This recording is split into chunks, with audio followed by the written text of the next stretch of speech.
everybody. Welcome to Too Old for Comics. I'm Steve. Today, for our Runs episode, I wanted to talk about a series that I've wanted to talk about for a long time, but I decided nobody to talk about it with. To be honest with you, I don't really know many people who have read it.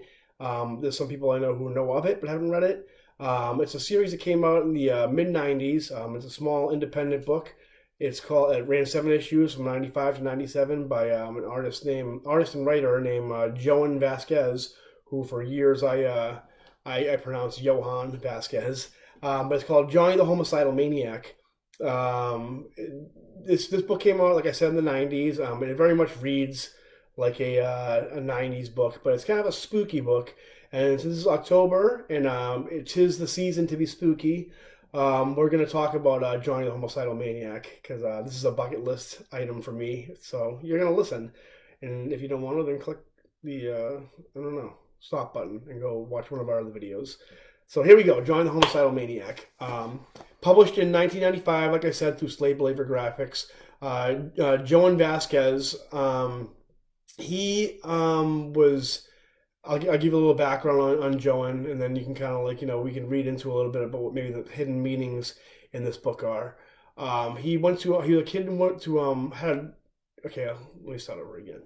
He was in high school, had a strip in his high school newspaper called Johnny the Little Homicidal Maniac. So kind of, how times have changed. That was allowed to be published inside a school paper. But he ended up graduating, going to film school, and dropping out. And that, I think, kind of laid the seeds a little bit to some of the undertones inside Johnny the Homicidal Maniac.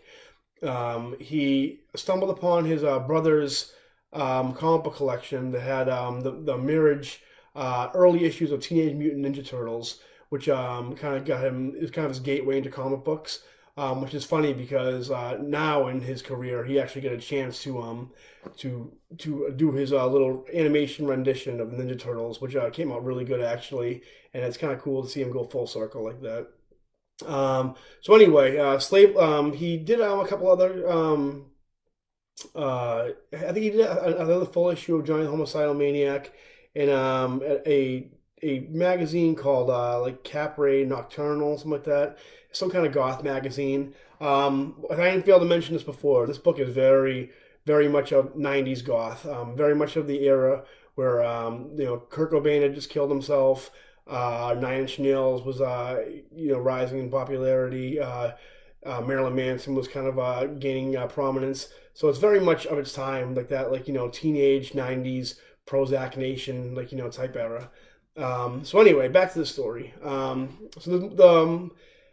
the series stars obviously this character named Johnny, who actually calls himself Nee for short, because you gotta save money on that lettering. There was two other titles that came out of this book called I Feel Sick and Squee. Squee was actually a character inside this book. But anyway, the story goes basically you have this character named Johnny who's this manic, bipolar, sociopath, psychopath, all the paths, who just murders people at random and very maliciously, very gratuitously. This book is very black humor, very hyper violent, very gruesome. But because of the way Vasquez's art is, you kind of it's not as jarring as if it was drawn by Alex Ross or John Cassidy or something like that, where it's not very realistic. The characters are basically themselves are kind of like stick figures pretty much as far as the anatomy goes. The faces also aren't that very realistic, but they're very expressive. So so in being expressive, you kind of give memorable characters, and you're kind of brought into this this artistic stylized world. But like I said, the art's very very amateurish, but it is stylish. As far as the art style goes, Vasquez is very unique. You can kind of pick out his art out of a lineup. It's kind of probably the reason why he got work in animation later on in his career. But as far as you can tell this is his first foray into professional comics, because he's very as far as perspective goes, he's very a fan of that in freshman year art class, you do this thing called perspective, where you basically choose like a locker room or a hallway or an alley, that type of angle, in order to learn perspective. And he does a lot of that, a lot of the downward, like bird's eye view perspective, and a lot, like, three main like perspective, like I can't think of the word for it. Fundamentals you learn in like art class, he uses quite a bit. So he definitely, you can tell he dropped out of school, film school, maybe art school. I don't know. Not to say he's a bad artist, but he's just like, I mean, as far as like, more traditional comic artist, he's. But the comic itself is very like, indie, very like, kind of like Evan Dorkin's Milk and Cheese, Sam Keith's The Max, even like, Too Much Coffee Man, or or the Tech maybe, Scud the Disposable Ninja, that type of thing. So like I said, it's very much of its time. But anyway, the story itself is Johnny's this manic depressive. He murders people at random. There's no consequence to any of the murder he performs. It's kind of like Patrick Bateman in American Psycho, if you've ever seen the movie or the book. It's kind of that type of thing where no cops ever get involved. There's no really repercussions to any of the murders that Johnny partakes in. We'll edit that out later. So anyway, Johnny, a lot of his victims, we'll get into kind of like the hidden meanings behind them, but they're very like, they're at random. They're people he considers rude or obnoxious, or like, there's something about them that he just can't like, stand. But they're mostly random, just like, everyday people. He does a lot of the murders.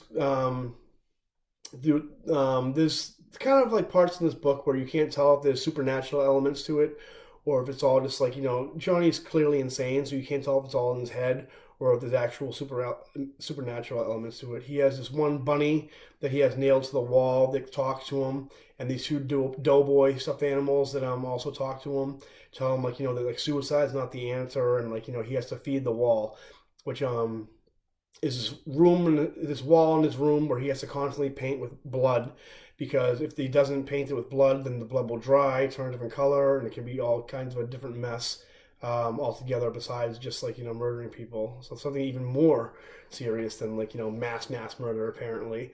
So you can't tell if these things are like actual things that are like exist in like a mystical sense, or if it's actually just in his head, which is probably all just in his head. So anyway, all the murdering he does, like I said, it's very like, hyper violent. There's two characters that he doesn't murder. And one is the character I mentioned before, Squee, who is this young neighbor kid of his, who he names Squee because of the sound he makes when he meets Johnny. At some points in the comic, he actually rescues Squee from a child predator, and also from his father at one point, because his parents are kind of these really shitty parents who blame Squee for all like their misfortune in life. Very like, very Gen X-y. So I mean, like I said, it's very 90s. But he doesn't like, make Squee's life better. He's not like any kind of like, mentor to him. He actually makes his life worse, because he still tortures him and still drives him crazy, but he just doesn't kill him. Another one is Johnny actually goes on a date with this girl, Deb.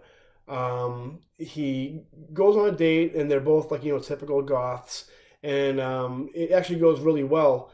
So well, in fact, that Johnny can't even fathom or want to experience a future where any kind of conflict would enter their future, or anything could go wrong. So he wants to keep this moment perfect, and decides that wants to kill her. So he actually tries to murder her. She gets away, and because of this whole trauma, she spends the rest of the series locked in her apartment because of the trauma she experienced, and she becomes like a reclusive. So Johnny, at one, like I said, Johnny, he's a very like, you cannot relate to him. He's very unempathetic, very unrelatable, and rightfully so.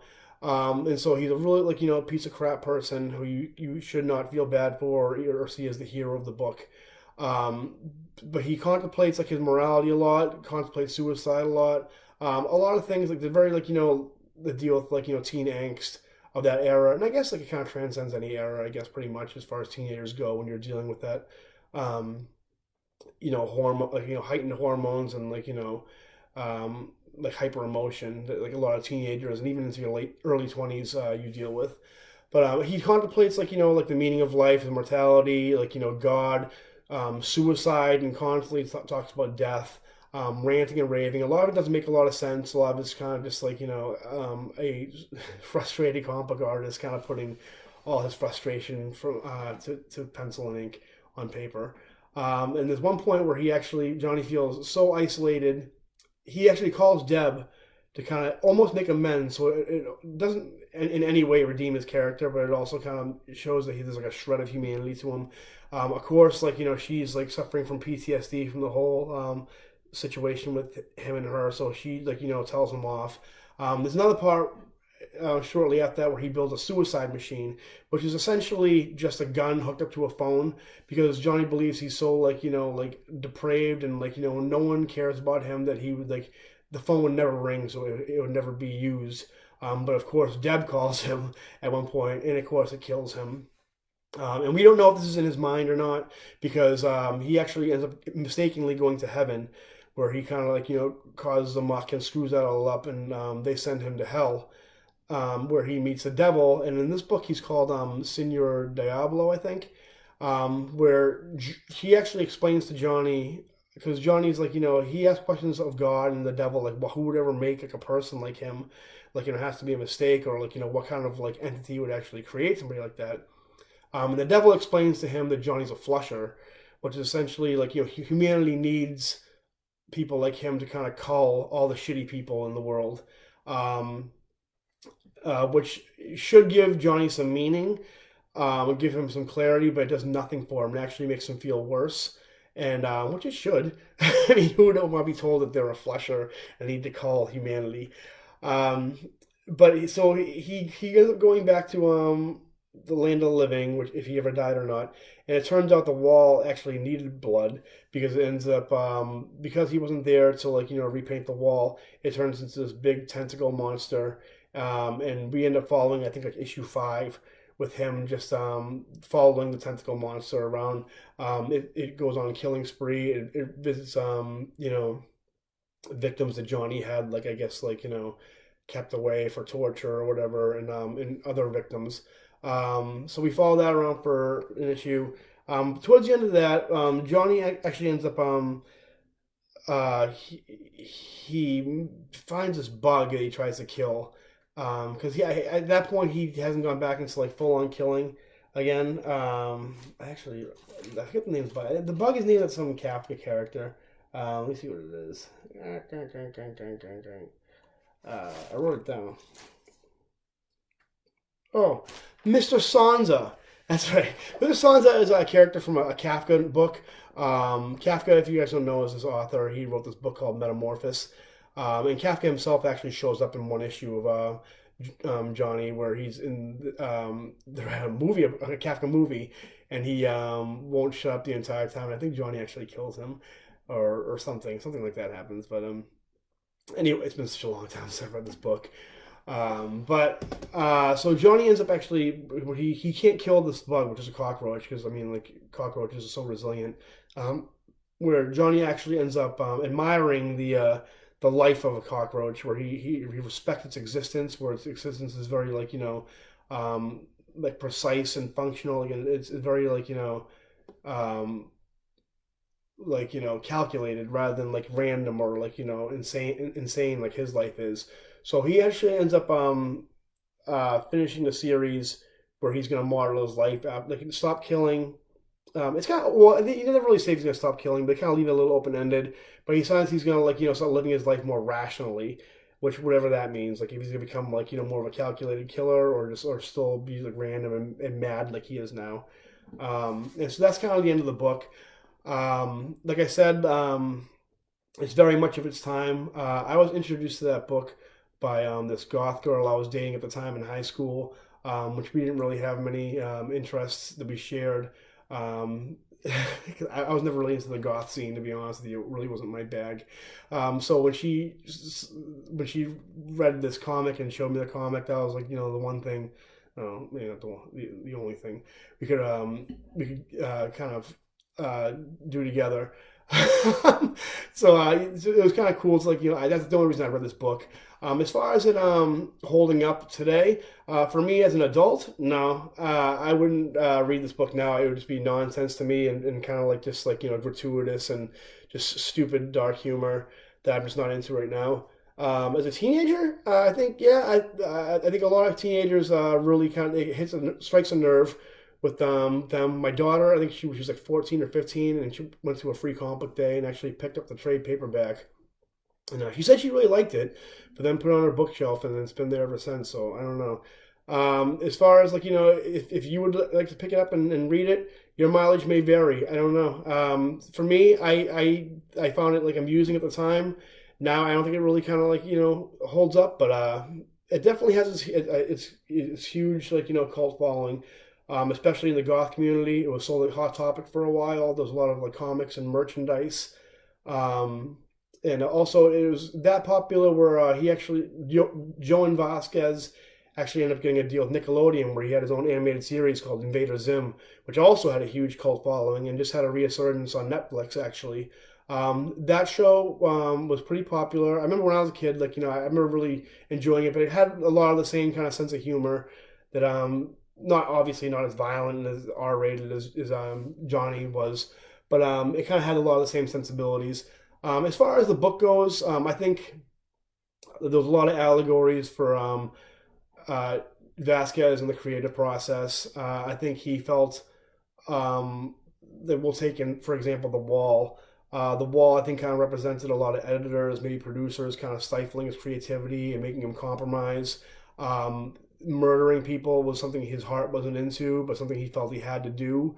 So he was very like it was very um, um, not authentic with him, like the murdering, which I think a lot of like his like work became after like he I don't know what happened to him when he left film school. He doesn't really talk about that much, but I think he felt like his creativity was stifled a lot, and especially in like this is actually an issue. I think issue 2 of I Feel Sick, where John it's almost like a prequel to Johnny the Homicidal Maniac, where Johnny shows up and he's not a murderer at this point. He's like just he describes himself as an artist who lost his creativity or lost his talent, and so now he's kind of stuck doing this like this caricature of what you want him to be, which I think is kind of like speaks to Vasquez and what he's kind of put into this book a little bit. In the film community and especially in the music community, there's a lot of artists who kind of feel that way, who kind of like have a lot of animosity towards their audience. For wanting them to keep on doing the same thing they're doing, and there's a lot of resentment for them and their audience. There's actually an issue in I think in the last issue 6 where Johnny gets the disciple who wants to emulate his work and be just like him, and Johnny's just disgusted by it and kills him. There's actually a lot of musicians I follow who kind of this one in particular I can think of who devoted an entire tour to that, but I digress. Um, so yeah, I mean, like I think like I think Johnny the Homicidal Maniac for Vasquez was a commentary on the creative process and being like forced to compromise and like using Johnny to express his frustrations. I think what he was going for, or maybe I was reading into it. Maybe it was just some dumb comic that he thought of when he was a kid and decided to make some money off it. But either way, it led to a pretty lucrative career for him. Like I said, he did the Invader Zim show, which I'm sure made him some bank. He actually did the character designs for a show called I think Jake Long, American Dragon, which he didn't create or do anything. He just did the character designs. But like I said, he has a very distinct style. So I mean, like you can pick his style out in the lineup, and he's very, I guess like in demand. I guess. He also did a short a Ninja Turtles short, which was pretty cool. I liked it a lot. So it was nice to see him come full circle with the Turtles. And that's about it, really. If you want to check out John Homicidal Maniac, you can find it at any local comic book store. You can get it digital somewhere, I'm sure on like Comixology or something. But if you're curious, I would definitely check it out. Your mileage may vary as far as your enjoyment goes. For me, back in the day, I would give it a 5 out of 10. Now I'll give it a 2 out of 10. But again, don't let me sway you for your decision. I'll definitely check it out. And that's gonna do it for this episode. I want to do some more spooky comic book videos. So if you have any ideas, put them in the comment section.